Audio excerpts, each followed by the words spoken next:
Anik Mariani, 36 tahun, warga Dusun Banjarjo, Kelurahan Besuk, Kecamatan Gurah, Kabupaten Kediri, Provinsi Jawa Timur yang lahir di Kediri pada tanggal 22 Desember tahun 1987. Diketahui bahwa Anik sudah 2 kali menikah dan memiliki 3 orang anak. 2 anak perempuannya hasil dari pernikahan dengan suami pertama, sedangkan anak ketiga Anik hasil pernikahan dengan suami keduanya. Tidak ada informasi tentang suami pertama Anik di mana keberadaannya dan mengapa mereka berpisah. Namun yang jelas saat kasus ini terjadi, Anik sedang terikat pernikahan dengan suami keduanya bernama Suherman yang berasal dari Semarang. Anik dan Suherman telah berumah tangga selama beberapa tahun dan dikaruniai seorang anak laki-laki. Rumah tangga mereka tampak baik-baik aja dengan perekonomian yang bisa dibilang cukup. Tetapi mereka menjalani hubungan LDR di mana Suherman bekerja di perusahaan tambang emas di Batam, Kepulauan Riau. Sehingga mau tidak mau pasangan suami istri itu harus berjauhan dan hanya saling komunikasi lewat pesan dan telepon. Diketahui, Anik juga memiliki pekerjaan sebagai SPG atau Sales Promotion Girl di Kediri. Bisa dibilang perekonomian keluarga ini berkecukupan. Setiap hari Anik mengendarai mobil miliknya yaitu Suzuki Baleno untuk pergi bekerja atau kemanapun aktivitas Anik. Tetapi sebelum bekerja di pagi hari, Anik akan menyiapkan anak-anaknya untuk sekolah lalu mengantar mereka pergi ke sekolah. Anik sangat mencintai keluarganya, dia merawat ketiga anaknya dengan baik dan rela melakukan apapun demi kebahagiaan mereka meskipun sang suami berada di luar daerah karena bekerja.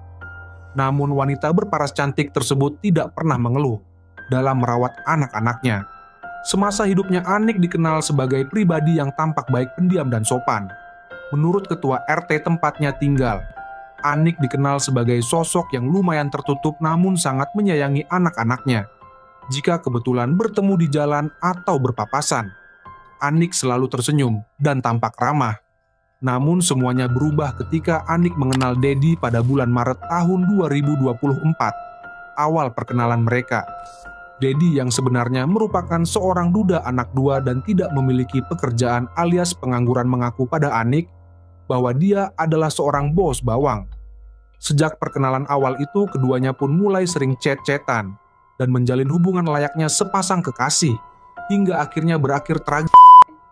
Singkat cerita, selama kurang lebih 6 bulan, berhubungan melalui media sosial, Dedi yang dikenal baik oleh Anik ini ternyata mempunyai maksud jahat.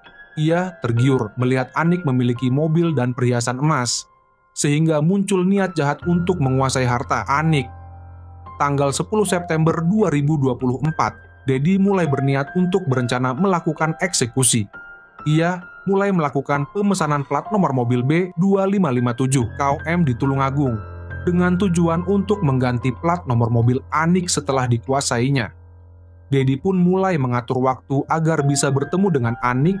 Anik yang tidak curiga sama sekali dengan Dedi pun mengiyakan ajakan Dedi untuk bertemu di alun-alun Kediri.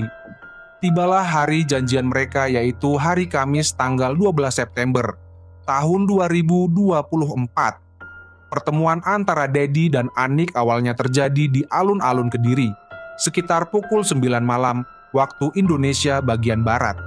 Selanjutnya dari alun-alun Kediri keduanya menuju ke arah Jombang menggunakan mobil Suzuki Baleno milik Anik dengan posisi Dedi yang menyetir.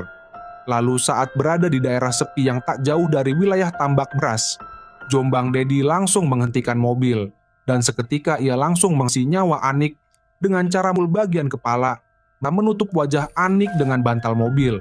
Kemudian setelah memastikan Anik sudah tidak bernyawa, Dedi pun membawa mobil milik korban dan jasadnya ke arah Bojonegoro.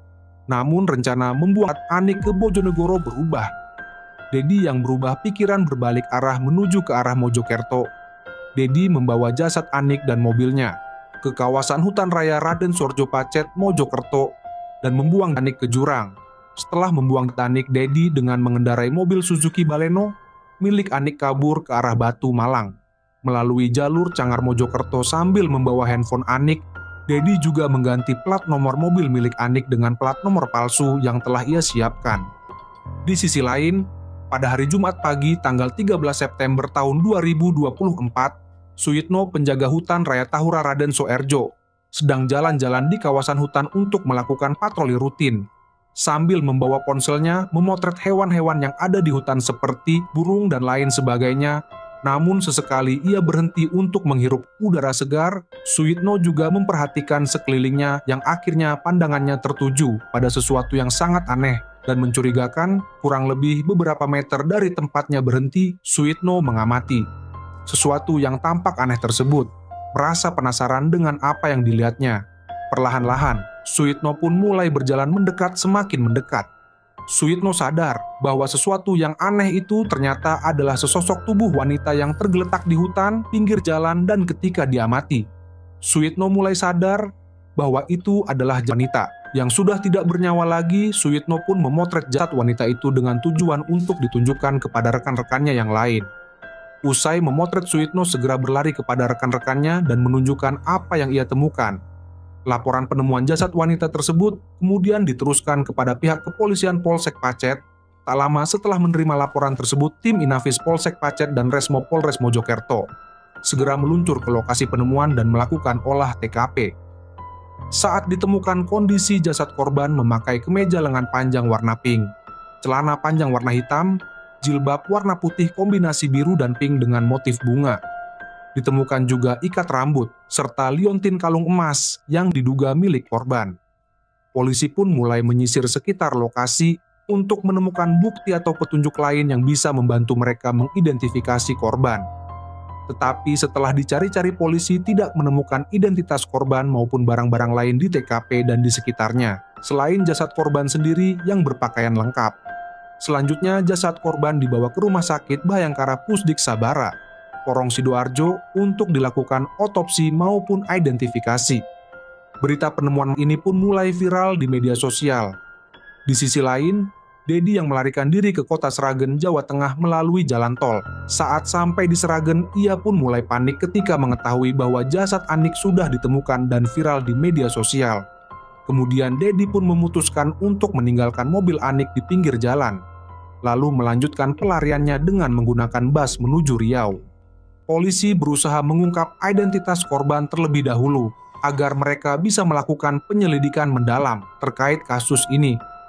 Polisi kemudian mengidentifikasi jasad wanita muda tersebut dengan memindahi sidik jarinya menggunakan Mobile Automatic Multi Biometric Identification atau yang disingkat dengan MAMBIS.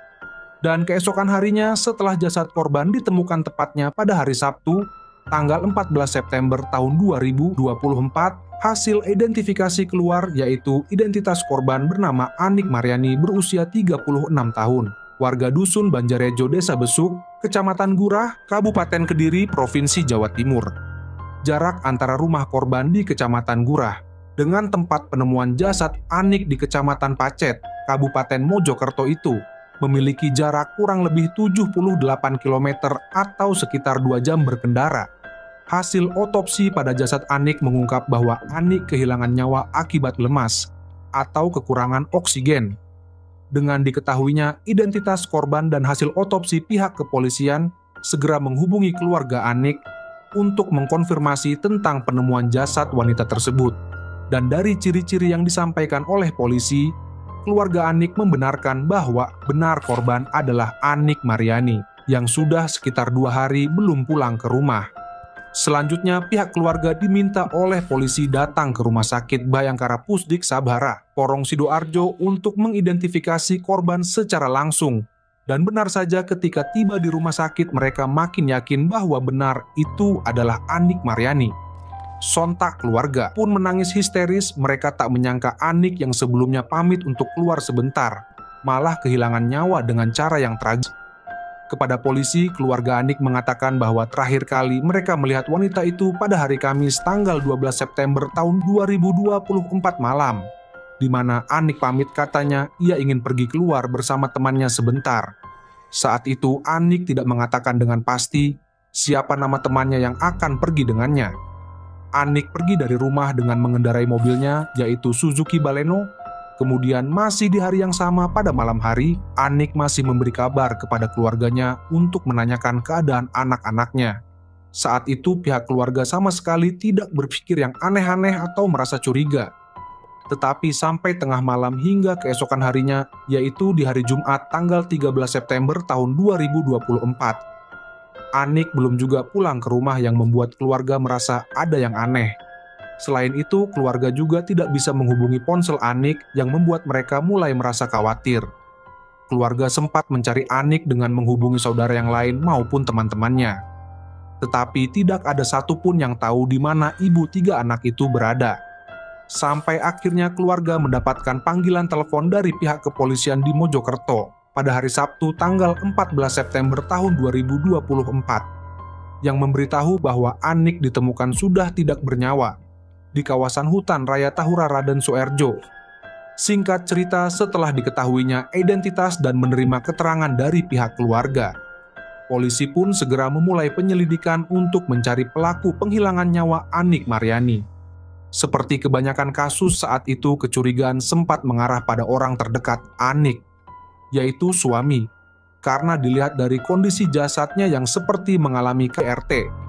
Tetapi kecurigaan tersebut seketika hilang setelah diketahui bahwa saat penghilangan nyawa Anik terjadi, suaminya yakni Suherman sedang berada di luar daerah, tepatnya di Batam, Kepulauan Riau karena bekerja. Sehingga dipastikan bahwa sang suami sama sekali tidak terlibat atas istrinya. Kemudian penyelidikan polisi difokuskan untuk mencari mobil Anik terlebih dahulu, yaitu Suzuki Baleno, karena menurut keterangan keluarga bahwa Anik terakhir kali pergi dari rumah mengendarai mobilnya. Pencarian terhadap mobil Anik dimulai dengan mengecek CCTV lalu lintas untuk melacak keberadaan mobil tersebut. Dan dari bukti rekaman CCTV terdeteksi pelaku membawa kabur mobil Anik ke wilayah Sragen, Jawa Tengah. Segera tim Resmo bergegas melakukan pengejaran ke arah Jawa Tengah dan menemukan mobil milik Anik terparkir begitu saja di tepi jalan raya saat ditemukan mobil dalam keadaan kosong dan plat nomornya sudah diganti oleh pelaku. Dengan ditemukannya mobil Anik, polisi terus melacak keberadaan pelaku yang telah melarikan diri. Tetapi polisi sempat kesulitan menangkap pelaku yang identitasnya telah diketahui. Karena pelaku yang suka berpindah-pindah lokasi, pelarian diduga dari Sragen, pelaku menumpang truk ke Purwodadi kemudian naik bus menuju Riau. Hingga akhirnya berkat kerjasama tim, kepolisian tim Resmo Polres Mojokerto berhasil menangkap pelaku di sebuah gubuk perkebunan kelapa sawit di Jalan Tua Sekadau, Desa Sungai Daun, Kecamatan Pasir Limau, Kapas, Rokan Hilir, Riau, pada hari Rabu tanggal 25 September tahun 2024 atau sekitar hampir 2 minggu setelah jasad Anik ditemukan. Pelaku adalah seorang pria bernama Dedi Abdullah, berusia 36 tahun, warga Kelurahan Sisalam, Kecamatan Wanasari, Kabupaten Brebes, Jawa Tengah. Saat ditangkap, pelaku Dedi mencoba memberikan perlawanan kepada petugas, yang membuat petugas mau tidak mau harus memberikan tindakan tegas terukur, yaitu sebuah timah panas tepat di kakinya. Selanjutnya, pelaku Dedi pun dibawa ke Mapolres Mojokerto untuk pemeriksaan lebih lanjut. Dedi ditahan di Mapolres Mojokerto untuk mempertanggungjawabkan perbuatannya. Atas perbuatannya yang begitu keji, Dedi dijerat dengan pasal 340 KUHP tentang penghilangan nyawa berencana dan juga pasal 365 ayat 3 KUHP tentang pencurian dengan kesan dengan ancaman hukuman penjara seumur hidup atau hukuman